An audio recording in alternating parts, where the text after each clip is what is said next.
Halo Tribuners, kembali lagi bersama saya Aswin Lumintang di acara Tribun Bakudapa.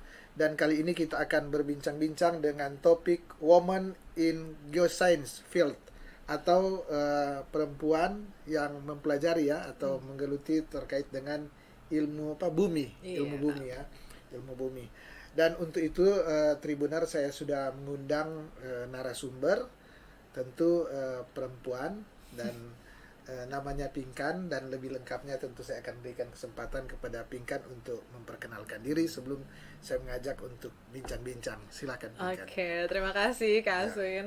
Halo Tribuners, senang sekali saya boleh gabung di sini di Tribun Bakudapa. Terima kasih banyak untuk undangannya.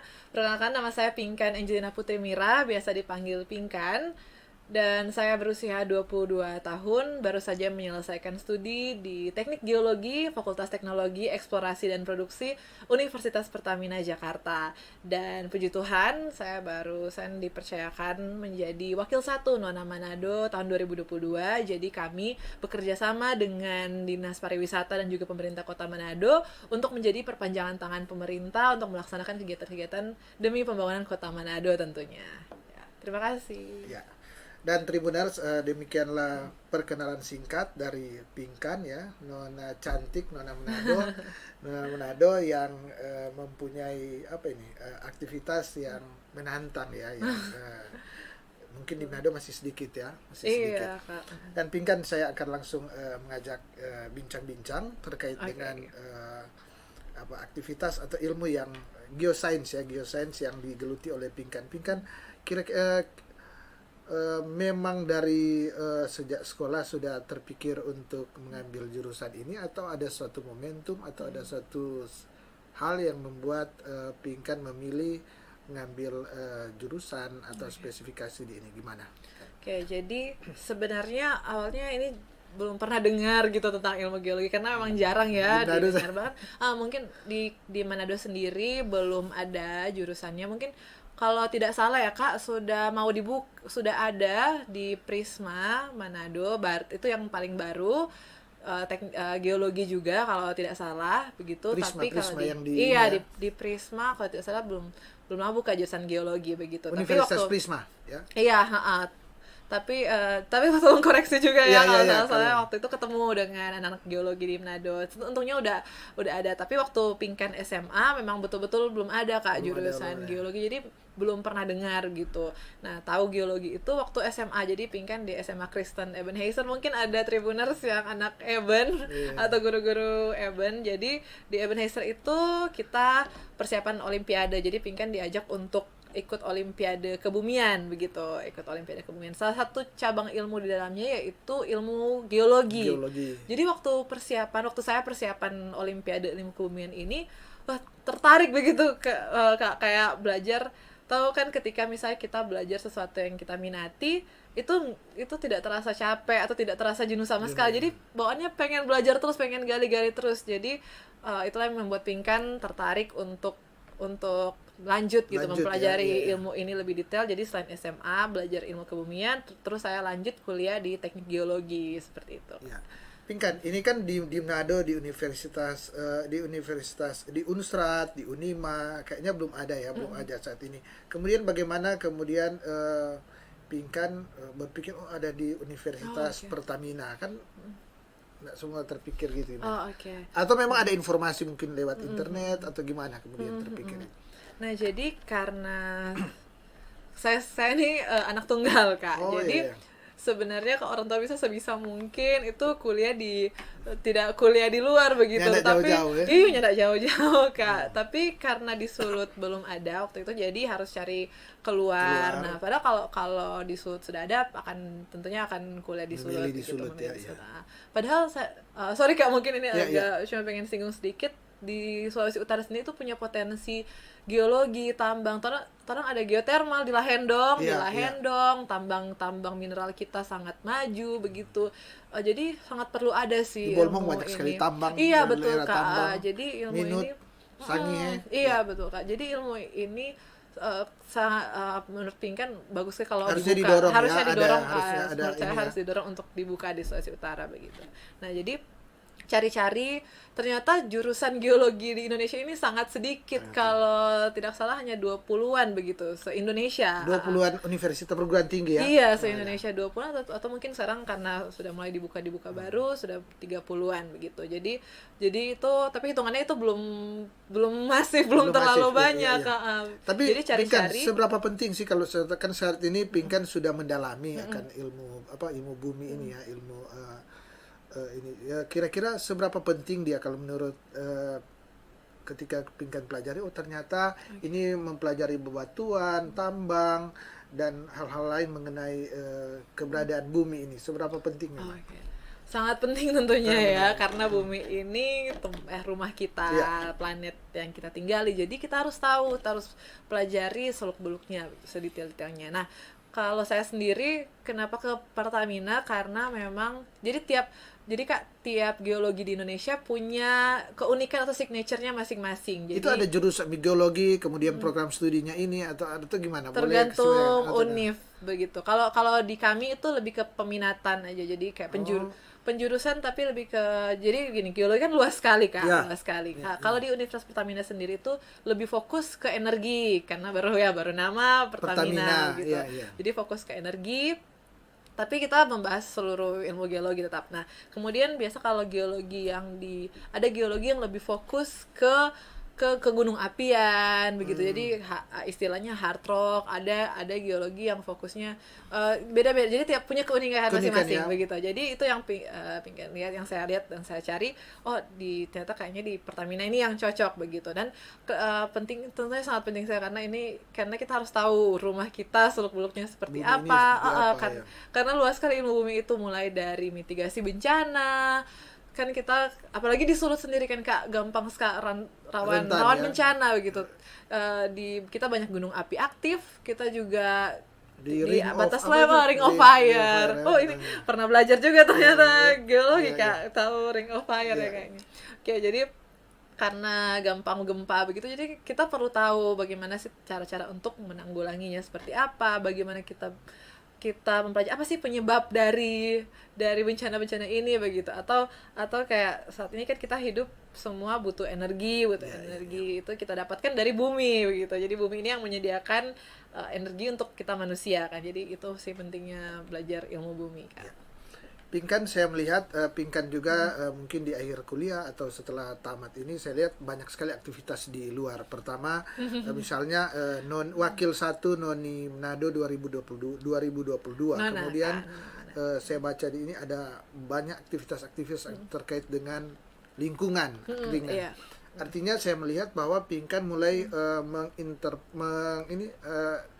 mengimplementasikan ke kehidupan sehari-hari, ke aktivitas apa yang sebenarnya yang sering Pinkan lakukan, misalnya ketika jadi Nona Manado, kemudian bergaul mungkin dengan teman yang di gereja atau teman-teman organisasi lain. Dengan kelebihan yang ada di Pinkan, apa yang share yang diberikan misalnya ke mereka? Edukasi lah ya, edukasi sering share. Jadi ada satu quotes ini yang lumayan menempel gitu di Pinkan. Education without values is nothing gitu ya. Jadi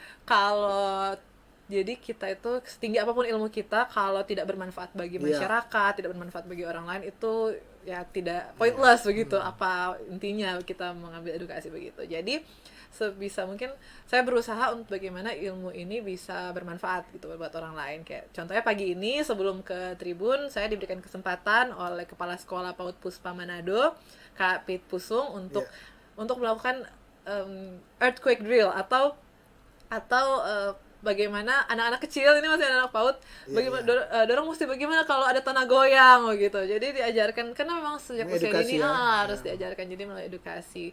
Sebenarnya kalau yang paling kena ke masyarakat itu sih, jadi tentang edukasi mitigasi bencana. Terus juga bagaimana supaya bisa bermanfaat, yaitu kalau dari saya sendiri melalui riset begitu. Jadi riset terutama tentang lingkungan, apalagi kalau di Manado sendiri, kalau waktu itu terinspirasi juga dari Dr. Ferol, salah satu ahli lingkungan yang punya Sulawesi Utara. Jadi kita belajar jadi melalui riset itu kita bisa propose atau kita bisa ajukan ke pemerintah, ini kondisi lingkungan seperti ini kita bisa kayak alihkan ke pariwisata begitu. Kayak contoh risetnya Dr. Ferol itu, di pesisir pantai Manado itu dilakukan studi supaya bisa menunjang pariwisatanya dan juga hasilnya tentu ke ekonomi juga kan, yang untuk kesejahteraan masyarakat begitu. Tapi ramah lingkungan. Tapi tetap ramah lingkungan. Jadi semua yang ilmu-ilmu itu kita lakukan, kita aplikasikan untuk ujung-ujungnya yaitu untuk kesejahteraan masyarakat gitu, Ya. Pak. Pinkan, ini saya tertarik karena teringat saya ini di flyer yang ini ada Pinkan pakai baju kuning, kemudian ada helm ya. Jadi saya berpikir kan kadang misalnya dapat lihat perempuan cewek pakai begini. Ini boleh cerita tidak pengalaman di sewaktu kuliah? Kan mungkin ini kelihatan kalau di flyer ini waktu praktek-praktek lapangan. Iya, Seberapa boleh dibagi ke Tribuners, kira-kira gimana? Jadi pertama mungkin cerita dulu kenapa outfitnya outfitnya. Kenapa harus warna kuning, warna terang begitu? Karena kalau kami jadi ini jurusan ini merupakan jurusan yang menantang dari segi keselamatan. Jadi that's why kalau orang-orang kuliah di dunia geoscience itu atau ilmu pertambangan atau yang keteknikan lah seperti itu, safety first. Pokoknya keselamatan itu paling utama, keselamatan itu nomor 1 begitu. Karena kita masuk ke tempat-tempat yang rawan begitu, yang rawan. Nah, dan kenapa warna kuning? Karena kuning kan itu warna yang terang menyala, jadi ketika nggak minta-minta begitu, ketika ada keadaan darurat itu warna yang mudah dievakuasi, begitu kan, mudah dievakuasi. Jadi misalnya di tempat yang agak gelap, kalau warna gelap kan misalnya di hutan atau di goa begitu tidak kelihatan. Jadi lebih bercahaya kan, lebih merespons cahaya. Iya betul. Jadi kalau bukan kuning terang, merah terang atau hijau neon, orange terang, itu ya warna-warna yang terang seperti itu. Itu yang pertama. Kemudian prakteknya yang gimana itu kalau ini kan kelihatan kan kalau di Jakarta, saya bayangkan kalau misalnya soal lingkungan, soal kebumian itu prakteknya dia apakah ke tambang? Bayangan saya mungkin prakteknya di tambang ada ke atau tambang, di itu gimana? Kalau kami ke tambang ada, jadi macam-macam. Ada namanya istilahnya geowisata. Jadi saya kuliah geologi itu serunya adalah teman kayak tadi kerja sambil wisata. Kayak tadi tanya pengalaman, susah banget, tapi dapat serunya karena tempat-tempat yang kita kunjungi itu punya pemandangannya luar biasa, indah-indah sekali. Kayak kita misalnya meneliti batuan di air terjun. Wah, itu air terjunnya cantik sekali, apalagi air terjun yang belum terekspor belum jadi tempat wisata yang yang bisa dikunjungi semua orang begitu, karena belum dibuka untuk wisata. Jadi karena itu mungkin aksesnya jauh gitu. Nah, kita kan meneliti di situ di bebatuan di air terjun. Itu indah sekali teman-teman. Jadi itu kita jadi kalau selain ke tambang, kita ke hutan itu cari bebatuan begitu, eksplorasi. Terus ada juga ini Kak, salah satu pengalaman kita juga harus bisa diving atau snorkeling gitu. Jadi karena kan di bawah laut, cuma di darat. Jadi bukan cuma di darat, sampai laut gitu orang kunjungi, orang serbu begitu lah. Jadi karena kita belajar ada nama mata kuliah geologi kelautan. Jadi di laut juga kan ada morfologi, ada batuan yang harus kita teliti begitu, ada kita teliti juga kayak koralsnya atau menemukan mikrofosil, fosil-fosil di sana. Itu penelitian sendiri berkelompok atau gimana? Tergantung, ada yang kadang ada sendiri, ada juga yang berkelompok gitu. Jadi ke laut itu seru juga sih. Waktu itu kami ke Pulau Seribu gitu, ke Kepulauan Seribu Jakarta, itu di Jakarta itu. Tapi tentunya masih Bunaken Bunaken. dong. Bunaken. Taman Laut Bunaken tidak ada lawannya. Ini sebelum lu Pinkan, tadi ngomong-ngomong gitu, tadi ada ini dari netizen. katanya gini, kan tadi menantang termasuk ekstrim ya, di tempat-tempat ekstrim. Kan ini ikut putri-putrian. Gimana cara perawatannya? Agak keluar sih ini, tapi karena netizen saya harus bilang. Oke. Wah, tuh apa sih? Shock ya dengan pertanyaannya. Ini netizen bertanya, Agak sangat lari dari menarik, ini sebenarnya. tapi menarik sekali. Jadi, nah, ya ini juga Kak pentingnya. Mungkin kalau masyarakat itu Kak masih stigmanya adalah yang harus merawat diri itu cuma perempuan. Iya, Tapi Kak iya. kalau di kami di jurusan kami itu, wah saya malah belajar perawatan itu ke yang laki-laki Kak. Jadi gitu jadi ya? mau perempuan laki-laki itu sama-sama harus merawat diri karena Merawat begini, diri. kita kan di bawah sinar matahari yang lama, baru habis panas, kena air laut dan sebagainya, itu kan Ekstrim merusak lah ya, kulit. tempat-tempat Itu ekstrim. merusak kulit begitu. Sebenarnya lebih ke kita melindungi kulit diri kita itu bukan untuk perawatan atau untuk biar terlihat bagus, tetapi untuk kesehatan. Lebih ke kesehatan ya. Karena kita seperti yang tadi Pinkan bilang, safety first. Salah satunya safety dari segi kesehatan juga kan pasti. iya. Jadi karena kan bisa bahaya kanker kulit, ada kulit kulit bisa rusak. Jadi kita harus rawat itu dengan sunscreen. Yang paling penting itu sunscreen guys. Jadi kemana-mana Aduh, harus promosi lah. pakai sunscreen begitu. Jadi kemudian kalau misalnya tips skincare sedikit juga. Jadi karena bukan panas-panasan kulit jadi kering, itu harus juga pakai pelembab. Begitu ini untuk perempuan dan laki-laki ya. Semua itu kita harus merawat tubuh kita. Semoga menjawab ya pertanyaan dari Tribuners. Dan saya langsung Pinkan. Ini termasuk dengan ilmu yang Pinkan pelajari ini dengan keberadaan di Sulawesi Utara. Bagaimana Pinkan melihat di Sulawesi Utara kan tadi dikatakan bahwa dia tambang banyak ya, kemudian laut selain indah tentu butuh diteliti juga. Ada Bunaken, ada Selat Lembe, ada di daerah Likupang juga, Likupang.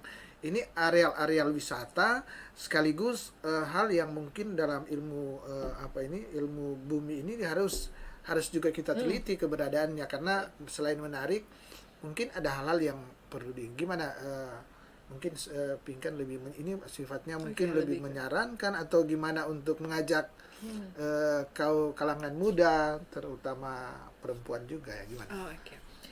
Jadi ada ini quotes lagi kan? Ya. Jadi ada satu ilmuwan ahli geologi dunia ini sangat di respect oleh banyak ilmuwan ya. Dia bilang bahwa Sulawesi is the most remarkable island on planet Earth. Jadi kalau kita buka peta itu langsung kelihatan Sulawesi karena bentuknya sangat unik. Itu yang membuat bahkan ahli-ahli dari ilmuwan dari luar itu datang semua Kak ke Indonesia karena ingin mempelajari, terutama Sulawesi, ingin mempelajari latar belakang dari Sulawesi ini, dari segala yang menggali segala potensi yang ada di Sulawesi, khususnya Sulawesi Utara. Jadi yang ingin saya sampaikan ya ke Tribuners semua adalah orang luar saja itu sangat tertarik untuk mempelajari kita keadaan di Sulawesi dan khususnya Sulawesi Utara. Nah, itu jadi tantangan lah buat kita sebagai masyarakat Sulawesi Utara, apa yang bisa kita berikan untuk daerah kita begitu. Nah, kalau dari segi geosains sendiri, kalau dari segi ilmu bumi itu Sulawesi Utara itu punya kondisi geografis yang sangat unik Kak. Jadi ini mau dapat di mana, orang cuma pantai ke gunung itu cuma setengah jam. Kalau dua-dua ada view-nya, ada view laut bisa, gunung bisa. Ada daerah lain jauh ya. Iya betul Kak. Kalau di daerah lain itu, kalau dari mau wisata ke pegunungan begitu yang adem-adem dan juga ke laut itu berjam-jam jaraknya. Tapi kita di Sulawesi Utara kita dapat semua, kita dapat pantai, kita dapat gunung, pegunungan ada, underwaternya juga sangat indah begitu. Jadi kita ini sangat kaya, Sulawesi Utara itu sangat kaya. Kita punya di Indonesia Timur, kalau saya tidak salah baru di Lahendong yang sudah produksi untuk listriknya, untuk geotermalnya itu sudah sangat maju kalau di Indonesia, untuk Indonesia Timur begitu. Itu kita punya Lahendong. Ya. Juga kita punya kayak tadi yang sempat Kak sebutkan tentang tambang, kita punya kekayaan tambang. Bu, kayak Sulawesi Utara itu sangat kaya. Jadi pesan saya tentunya cintailah Sulawesi Utara kita, tempat kelahiran kita, rumah kita Sulawesi Utara, karena orang-orang luar saja itu berbondong-bondong datang ke kita untuk mempelajari, dan kita juga itu challenge juga buat kita untuk apa yang bisa kita berikan sih untuk Sulawesi Utara, begitu. Ini menarik Pinkan, tadi mungkin karena kita sebut tambang juga ada netizen yang ngomong tadi terkait dengan bagaimana pandangan ini, hati-hati menjawab ini Pinkan karena gimana pandangan Pinkan terkait tambang kan ini mengeksplorasi tambang ya. Jadi seperti kita ketahui tambang ini dibutuhkan juga oleh manusia hasilnya, tapi tentu banyak kalangan, banyak aktivis juga yang melarang ya, melarang karena tentu ini merusak struktural. Kira-kira kalau Pinkan sendiri, Pinkan melihat ini gimana soal adanya tambang? Kan ini dilema juga ya, dilema pasti dia mendorong, bahkan ada daerah tertentu, daerah wisata, daerah pertambangan ya, pusing memang tapi dan seringkali jadi konflik. Pinkan sendiri kalau melihat daerah pertambang, eksplor tambang ini gimana Pinkan melihat? Oh ya, sangat kritis netizen kita. Kak. Jadi kalau di namanya bangun tambang itu tentunya harus ada izin. Makanya kalau dari pemerintah itu mengeluarkan AMDAL untuk analisis mengenai dampak lingkungan. Jadi jadi tentunya Pinkan sendiri juga Kak, maksudnya saya sendiri juga belajar minyak dan bumi, belajar fossil fuel, belajar tambang, tapi kami juga belajar lingkungan gitu. Tentu faktor lingkungan itu sangat penting. Saya sendiri juga merupakan pemerhati lah di bidang lingkungan, environmentalist begitu. Jadi kalau dari saya, dari kita itu melewati izin itu kan. Jadi, untuk AMDAL, untuk mendapatkan izin untuk bisa membangun tambang di satu daerah itu tidak mudah begitu.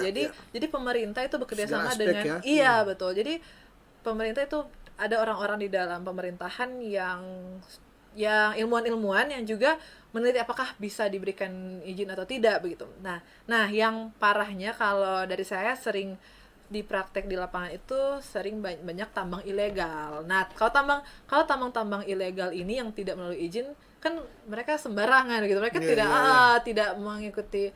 Sebenarnya itu yang bahaya.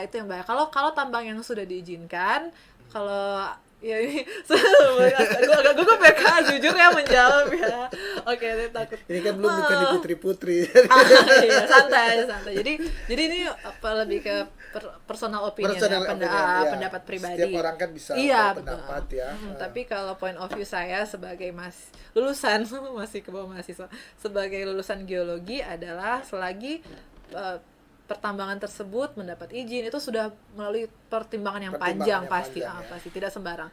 Artinya mau tidak mau ya harus diizinkan karena memang regulasi kita membolehkan dengan persyaratan tertentu. Contoh, semua sekarang rata-rata pasti menggunakan handphone, kita tidak lepas dari alat elektroniknya. Jadi tambang itu bukan cuma emas tapi logam.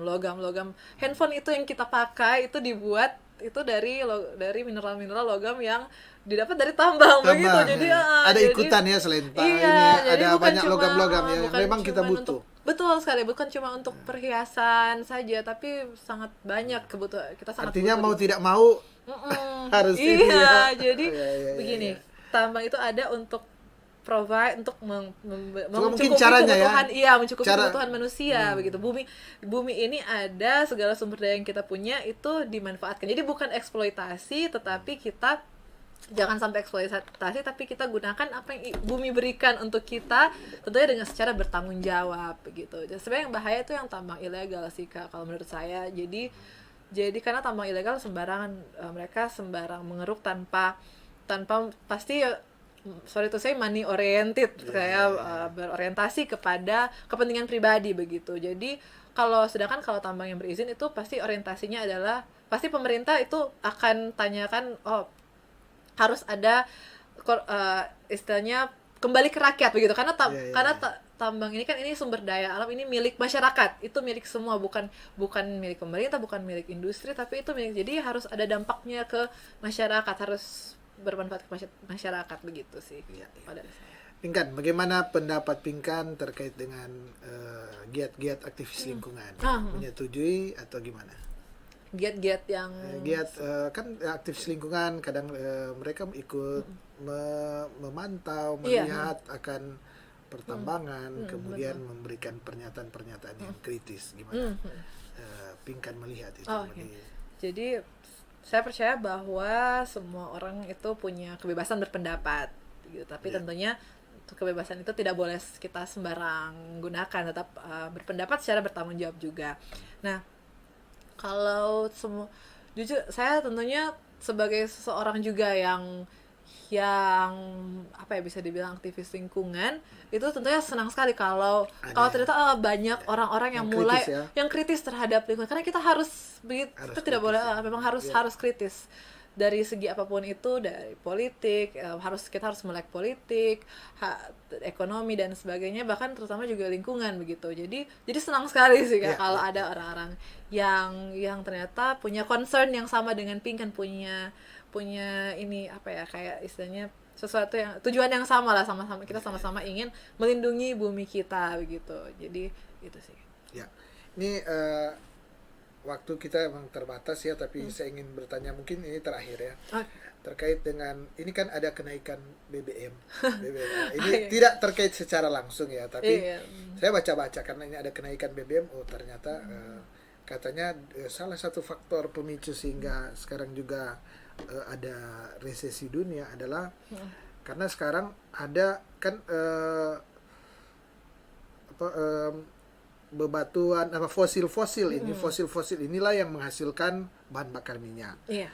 Bahan bakar minyak, dan tentu pada suatu saat nanti, tidak tahu kapan, mungkin bahan bakar minyak ini akan sangat berkurang, bahkan bisa kritis di ini, sehingga sekarang di kebaruan ya muncul misalnya kendaraan, ada kendaraan listrik, ada kendaraan yang tidak lagi memakai bensin, tidak memakai BBM yang dasarnya adalah fosil.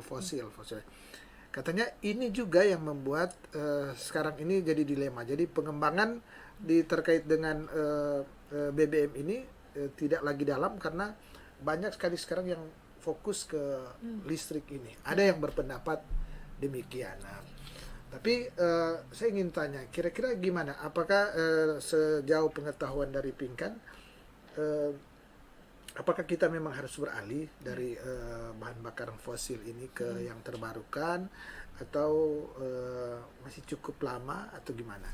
Oke. Ya. Jadi sebenarnya ini harusnya dibilang di awal, tapi ini di akhir.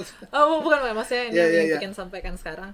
Jadi disclaimer saya seperti yang saya perkenalan diri tadi, saya belum masih jauh dari kata expert begitu. Jadi tapi saya adalah seseorang yang yang kebetulan mempelajari ilmu tersebut. Jadi saya ini semua sharing diskusi tadi itu pure sharing. Jadi saya belum merasa diri saya itu expert begitu di bidang ini, masih jauh, masih banyak sekali orang-orang yang jauh lebih kompeten gitu. Ya.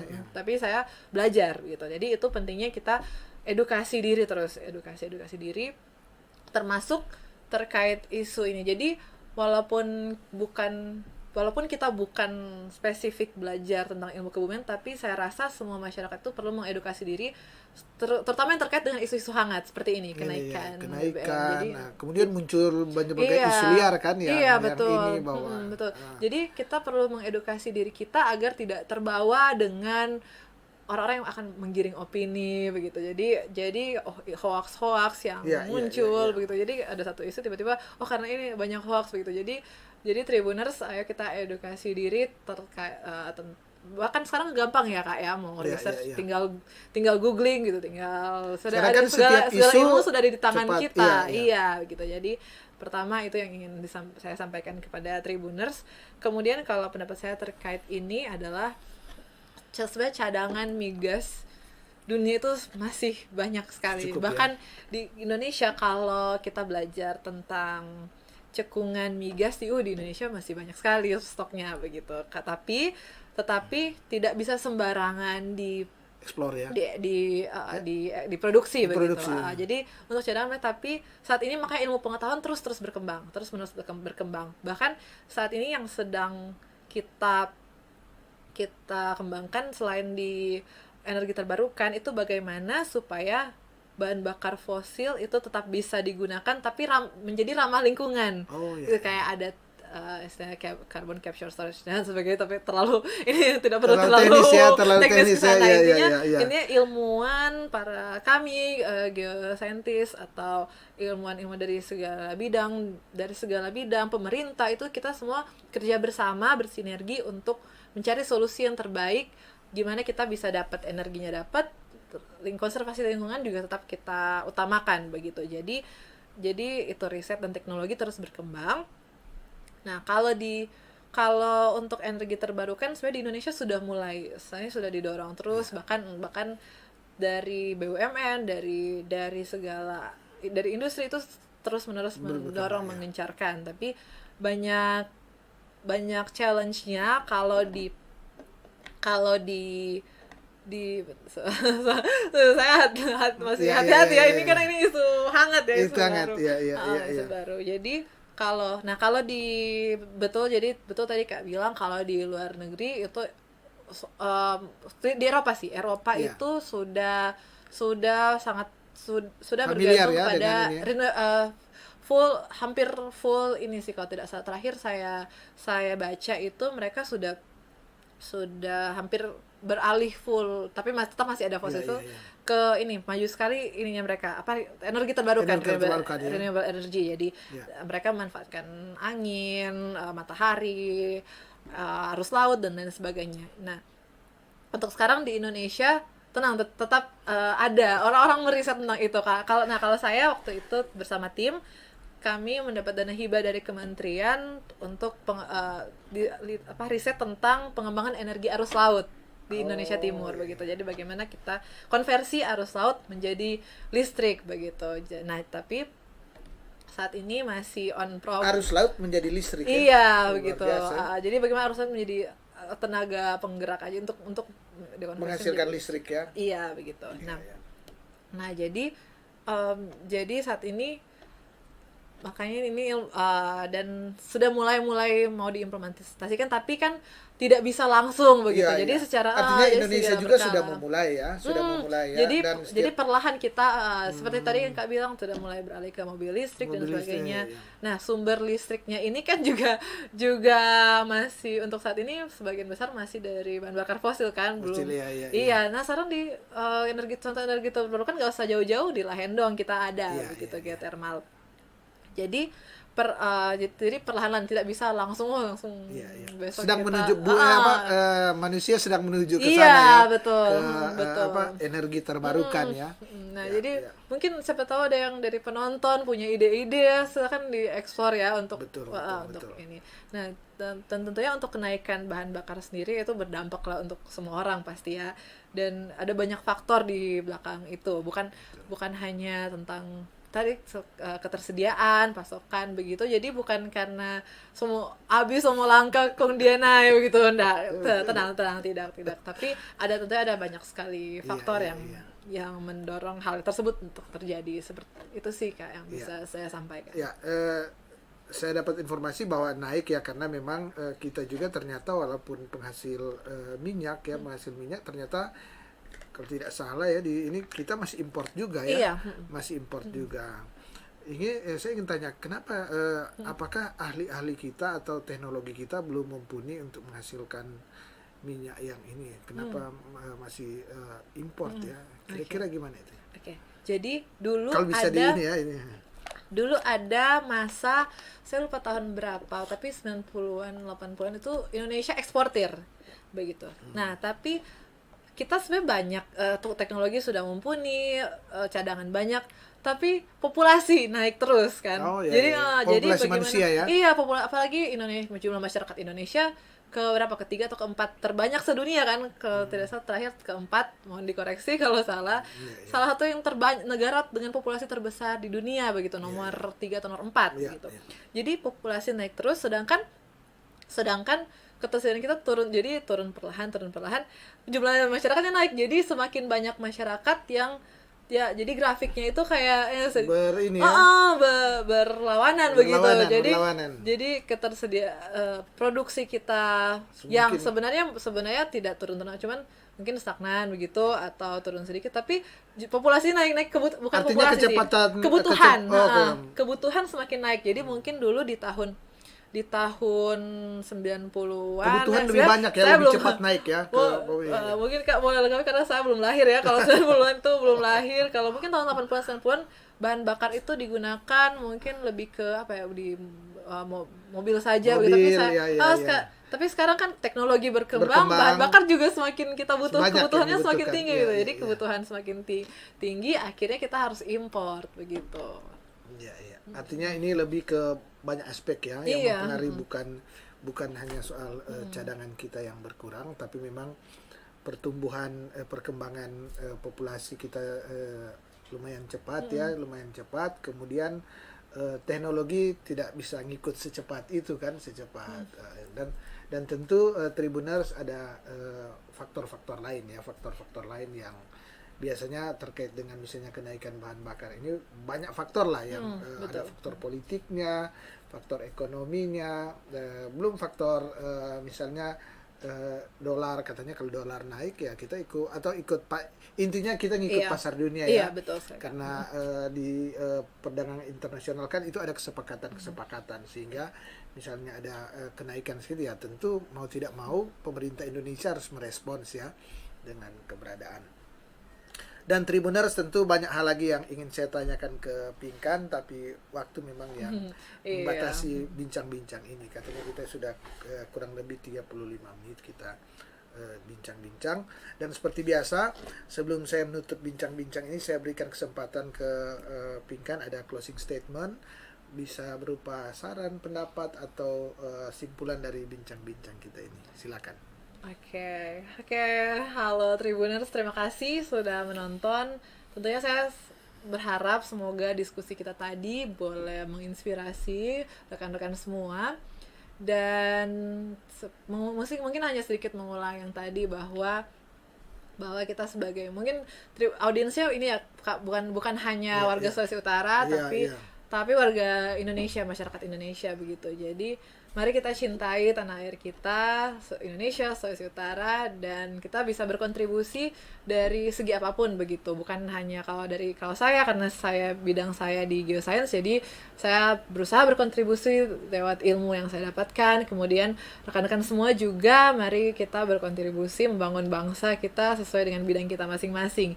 Dan to all women, karena ini judulnya Women in Geoscience, jadi bahwa saya percaya bahwa wanita itu bisa menjadi apa yang dia impikan begitu. Jadi untuk wanita-wanita di luar sana, ayo kita buktikan ya, kita membuktikan diri kita bahwa wanita juga bisa, wanita juga hebat. Dan terakhir, Pinkan, paling terakhir sekali kan, karena ini Noni Satu Manado, apakah akan ikut nanti di kan ada lomba festival Noni Sulut, ikut tidak gimana? Iya, kita lihat saja nanti ya. Oke. Dan Tribuners, demikianlah bincang-bincang dengan topik Women in Geoscience Field ya, dengan narasumber Pinkan Angelina Putri Mira. Dan tentunya saya sebelum bintang dari Tribun Bakudapa mengucapkan terima kasih kepada Pinkan yang sudah bersedia menerima undangan kami untuk datang di studio Tribun Bakudapa. Dan saya juga mengucapkan terima kasih kepada para Tribuners yang sampai saat ini setia menyaksikan akan acara Tribun Bakudapa. Dan kita akan bertemu lagi pada lain waktu dan kesempatan, tentunya dengan tema perbincangan yang berbeda. Mata lokal menjangkau Indonesia.